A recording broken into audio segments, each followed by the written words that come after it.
Hello friends, नमस्ते। स्वागत है हमारे यूट्यूब चैनल गोल्डन व्यूज़ पर।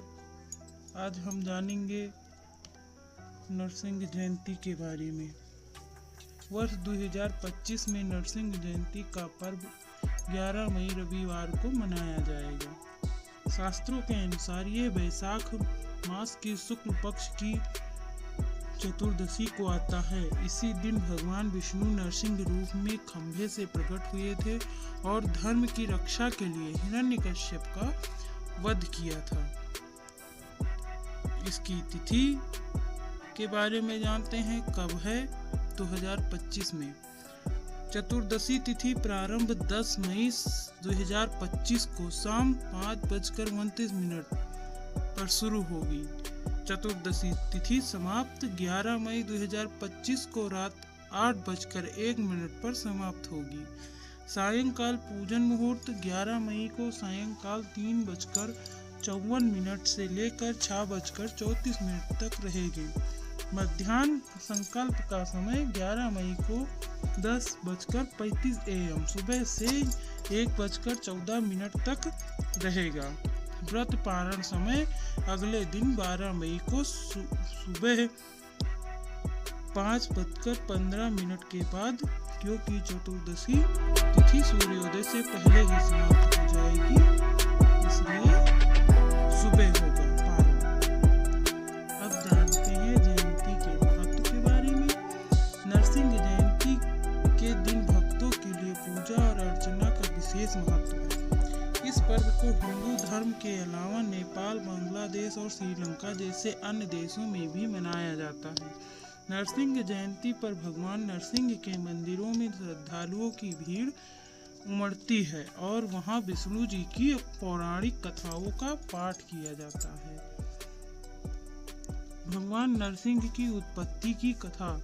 भगवान नरसिंह की कथा भागवत पुराण में वर्णित है, जिसके अनुसार द्वापर युग में हिरण्यकश्यप नाम का एक असुर था। उसने ब्रह्मदेव को अपनी कठोर तपस्या से प्रसन्न किया और उनसे अमर होने का वरदान मांगा। लेकिन चूंकि यह वरदान सृष्टि के नियमों के विरुद्ध था, इसलिए ब्रह्मा जी ने उसे वरदान दिया कि हिरण्यकश्यप की मृत्यु किसी ना मनुष्य से होगी, ना किसी पशु से, ना ही कोई नर या नारी उसे मार सकेंगे। उसे मारने वाले ने कभी जन्म ना लिया हो। उसे न दिन में मारा जा सकेगा, ना ही रात में। उसकी मृत्यु न घर के अंदर होगी, ना ही घर के बाहर। उसे न किसी शस्त्र से मारा जा सकेगा, ना ही किसी अस्त्र से मारा जा सकेगा। इस वरदान को पाकर हिरण्यकश्यप का घमंड दिन ब दिन बढ़ने लगा और वह अपनी प्रजा के लोगों पर अत्याचार करने लगा। यहाँ तक कि वह खुद भगवान मानकर सभी को ईश्वर की भक्ति करने से भी रोकने लगा। हिरण्यकश्यप भगवान विष्णु का घोर विरोधी था, जबकि उसकी धर्म पत्नी कयाधु और पुत्र प्रहलाद भगवान विष्णु के परम भक्त थे। भक्त प्रहलाद हर समय भगवान श्री हरि का जाप करते रहते थे, जिससे हिरण्यकश्यप ने क्रोध में आकर बालक प्रहलाद को मारने की कई बार चेष्टा की, लेकिन वह इसमें हर बार असफल रहा और श्री हरि हर बार प्रहलाद की रक्षा करते रहे। इस तरह कुछ समय बीता, परंतु एक बार हिरण्यकश्यप का क्रोध और द्वेष अपनी चरम सीमा पर पहुंच गया। उसने भरी सभा में बालक प्रहलाद से पूछा कि कहाँ है तुम्हारे विष्णु, कि वह यहाँ आज तुम्हारी रक्षा के लिए आएंगे। भक्त प्रहलाद ने कहा कि वह कण कण में है, हर क्षण में है।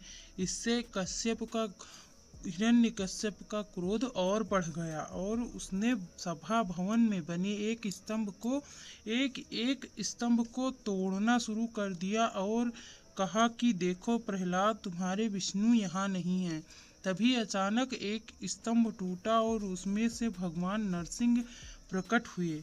ना नर ना नारी और ना ही पशु, आधे नर और आधे सिंह। ऐसा रौद्र अवतार देख के हिरण्यकश्यप डर कर भागने लगा।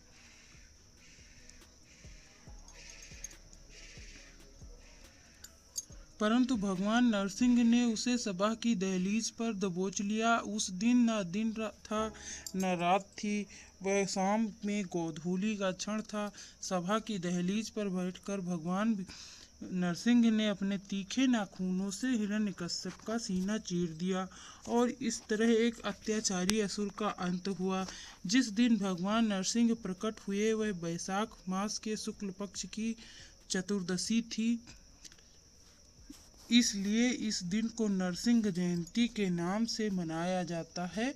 तो ऐसी है नरसिंह भगवान की संपूर्ण कथा। जय हो नरसिंह भगवान की, जय हो विष्णु भगवान की, जय हो रामलला भगवान की।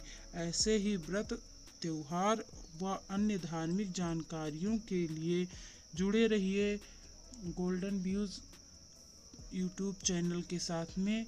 आपको ऐसे ही आगे जानकारी मिलती रहेगी और ऐसे वीडियोस के लिए आप हमारे चैनल को सब्सक्राइब कीजिए, बेल आइकन को प्रेस कीजिए। धन्यवाद।